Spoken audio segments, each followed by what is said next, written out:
안녕하세요. 말씀 묵상의 이광재 목사입니다. 사도행전 말씀을 저희들이 계속 묵상하고 있습니다.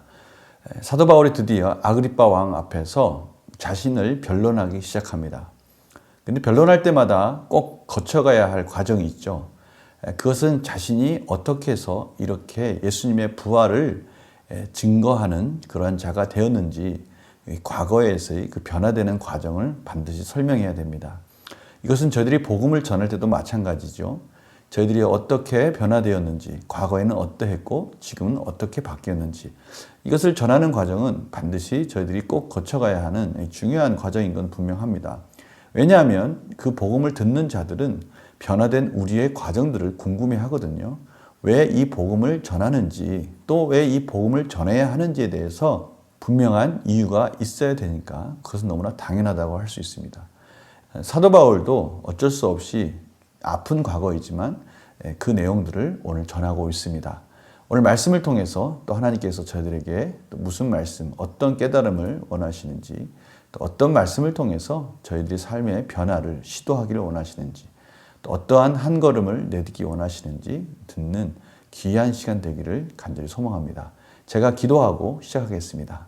하나님, 오늘도 하나님께서 말씀을 듣게 하십니다. 성령님 조명하여 주시옵시고 이 말씀을 통해서 깨닫게 하여 주시옵소서. 감사드리며 예수님의 이름으로 기도드립니다. 아멘. 제가 사도행전 26장 4절에서 12절 말씀을 봉독해 드리도록 하겠습니다. 내가 처음부터 내 민족과 더불어 예루살렘에서 젊었을 때 생활한 상황을 유대인이 다 아는 바라. 일찍부터 나를 알았으니 그들이 증언하려 하면 내가 우리 종교의 가장 엄한 팔을 따라 바리새인의 생활을 하였다고 할 것이라. 이제도 여기 서서 신문하는 것은 하나님이 우리 조상에게 약속하신 것을 바라는 까닭이니 이 약속은 우리 12지파가 밤낮으로 간절히 하나님을 받들어 섬김으로 얻기를 바라는 바인데 아그리빠 왕이여 이 소망으로 말미암아 내가 유대인들에게 고소를 당하는 것이니이다. 당신들은 하나님이 죽은 사람을 살리심을 어찌하여 못 믿을 것으로 여기나이까. 나도 나사렛 예수의 이름을 대적하여 많은 일을 행하여야 될 줄 스스로 생각하고 예루살렘에서 이런 일을 행하여 대제사장들에게서 권한을 받아가지고 많은 성도를 옥에 가두며 또 죽일 때에 내가 찬성표를 하였고 또 모든 회당에서 여러 번 형벌하여 강제로 모독하는 말을 하게 하고 그들에 대하여 심히 격분하여 외국 성에까지 가서 박해하였고 그 일로 대제사장들의 권한과 위임을 받고 다메섹으로 갔나이다. 아멘. 사도 바울은 오늘 세 가지를 분명하게 아그리빠 왕에게 전하고 있습니다. 첫 번째는요, 자신이 젊었을 때 어떠한 자이였는지, 자신이 유대인들과 같이 무엇을 쫓아가고 있었는지를 당시 나와 함께 지냈던, 당시 사도 바울과 함께 지냈던 많은 사람들이 증언해 줄 수 있다라는 것이죠. 그가 바로 바리새인의 생활을 하였다는 것이죠. 율법적으로 엄격한 생활을 그는 하였다라고 말하는 것입니다. 그러면서 두 번째는요, 그 조상들과 12지파가 그렇게 섬겼던 그 간절히 바랬던 부활의 소망, 그것을 이루었다고 내가 전하고 있는데, 그것 때문에 지금 내가 여기 서 있는데 왜 그렇게 바랬던 그 부활의 소망이 실질적으로 예수 그리스도에서 완성되는데 그것을 안 믿느냐라는 것이 두 번째 아그리빠 왕에게 전하고 싶은 변론입니다. 세 번째는요, 사도 바울은 자신도 사실은 예수 그리스도의 부활을 전하는 성도들을 잡아서 옥에 가두기도 하고요, 죽이기도 하고요, 모독하는 말을 하도록 유인해가지고 그들을 핍박했던 내용들을 다 낱낱이 아그리빠 왕에게 다 말을 합니다. 그것이 옳은 줄 알았다는 것이죠. 심지어는 외국 성에까지 가가지고 그러한 자들을 쫓아가서 핍박했다고 그는 고백하고 있습니다. 그래서 그가 그 대제사장들에게 그러한 권한과 위임을 받아서 다메섹으로 가던 중이었다라고 그렇게 고백하는 것까지가 오늘 말씀입니다. 참 오늘 말씀을 보면요, 저는 두 가지가 교차되고 있어요. 첫 번째는요, 사도 바울이 그렇게 핍박했던 그러한 일들을 지금 본인이 고스란히 당하고 있다는 거예요. 외국 성에까지 사도 바울이 복음을 전하는 곳이라면 외국에 어디든지 유대인들이 쫓아가지고 사도 바울을 핍박하는 장면들을 저희들 보게 되지 않습니까? 자신이 했던 것들을 그대로 자신이 고스란히 당하고 있다는 것이죠. 두 번째는요, 바로 그래서 사도 바울은 그 일에 있어서 조금도 두려움 없이 성령 충만함으로 자신이 그렇게 하는 것이, 그렇게 핍박받는 것이 당연하다라고 생각을 하는 것이죠. 그러면서 담대하게 하나님의 은혜 가운데 어딜 가든 죽음을 두려워하지 않고 복음을 전하는 사도 바울을 저희들이 보게 됩니다. 이 놀라운 사실 아닙니까? 하나님께서 핍박했던 사도 바울을 핍박당하는 사도 바울로 변화시켜 주셔가지고 그 복음을 완성해 가는 것입니다. 사도 바울은 그 모든 사정들을 너무 잘 알고 있었고요. 그 모든 이유들을, 원인들을 잘 알고 있었기에 기꺼이 그 모든 일들에 있어서 담대하게 두려움 없이 오히려 그 일들을 잘 감당하는 하나님의 복음의 전도자가 된 것이죠. 하나님의 놀라운 섭리인 것입니다. 문제를 한번 풀어보겠습니다. 바울은 자신이 왜 유대인에게 고소를 당하며 신문받는다고 말합니까? 6절, 7절입니다. 참 공교롭게도 자신이 핍박했던 그 내용, 예수 그리스도의 부활을 전하는 그 내용, 그것 때문에 자신이 핍박을 받는다는 거예요. 그러면서 이렇게 되물어보지 않습니까? 왜 못 믿는 겁니까? 자신이 그렇게 못 믿었던 사람인데 이제 거꾸로 물어보는 거예요. 도대체 왜 못 믿는 겁니까? 사실 사도 바울은 잘 알고 있어요. 유대인의 율법과 그런 토라에 있어서의 전해 내려오는 관습들이 사실은 하나님의 복음을 막고 있었던 것이죠.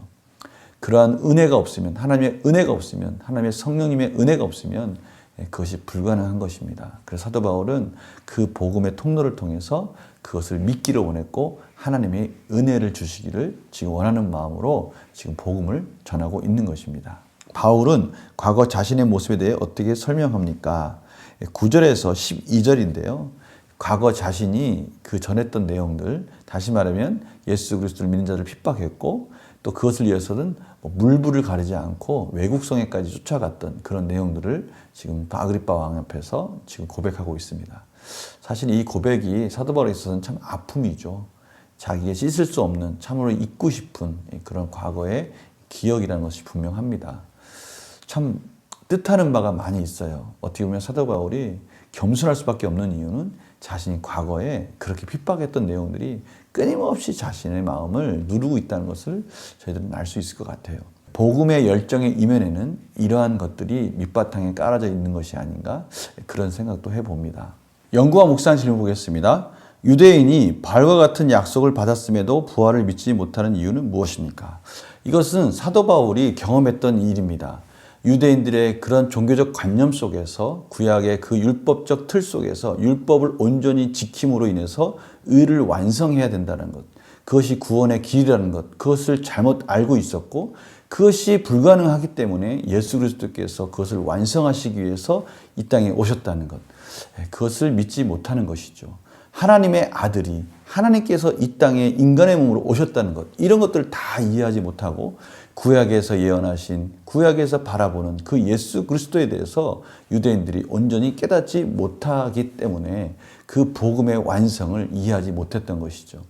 그래서 예수님이 하나님이라고 말하는 것 자체가 신성모독이라는 것입니다. 그분이 죽었다가 살아나셔서 하나님 보좌 우편에 앉으셨다라는 것, 이것 모든 것들이 다 그들에 있어서는 신성모독인 거예요. 그래서 사도 바울도 그러한 관념 아래서 핍박했던, 예수님을 믿는 자들을 핍박했던 그런 과거가 있었다는 것이죠. 사도 바울은 그 틀을 깼고요. 유대인들은 아직 그 틀을 깨지 못하기 때문에 이제 오히려 그것을 전하는 사도 바울을 핍박하는 자들이 된 것이죠. 느낀 점 볼까요? 과거 예수님을 대적했던 바울이 변화돼 증인의 삶을 사는 것을 보면 무엇을 느낍니까?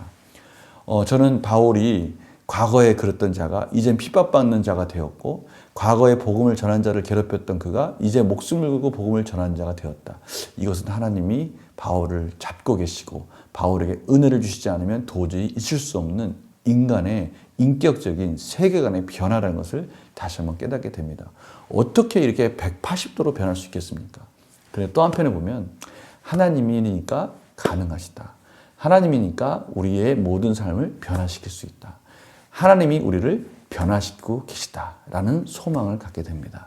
이 소망이 바로 오늘도 복음 안에서, 말씀 안에서 한 걸음 한 걸음 걷게 되는 이유가 되지 않겠습니까? 그래서 또 소망의 메시지가 되는 것이죠. 오늘 사도 바울이 바로 그러한 모습들을 저희들에게 또 한 번 도전하고 있습니다. 복음, 말씀, 성령님께서 완전한 180도 변한 사도 바울을 만들어 주셨듯이 저희들의 삶 속에서도 놀라우신 은혜와 기적을 만들어 가실 줄 믿습니다. 우리 결단과 적용 볼까요? 성령 충만하지 못해 믿지 않은 자처럼 행동하는 모습이 있다면 무엇입니까? 하나님의 약속을 신뢰하며 바울처럼 변화되는 삶을 살기 위해 구체적으로 무엇을 결단하고 실천하겠습니까? 성령 충만함, 그것이 중요한 것입니다. 말씀으로, 기도로서, 또 우리 삶 속에서 실천함으로 성령 충만할 때 우리의 삶 속에는 놀라운 기적과 능력과 믿음의 삶이 이어지는 것이죠. 사도 바울이 성령 충만하기 때문에 그는 죽음을 두려워하지 않고 어디 가서든지 복음을 전할 수 있듯이 저희들이 오늘 성령 충만을 하나님께 구해야 됩니다. 아니, 우리 안에는 이미 성령이 100% 와 계십니다. 부분적으로 와 계시는 게 아니죠. 완전하게 와 계십니다. 중요한 것은 우리가 그 성령님의 말씀 가운데 귀 기울이고 순종하며 성령님이 온전히 살아내는 그런 하루를 사는 것이죠.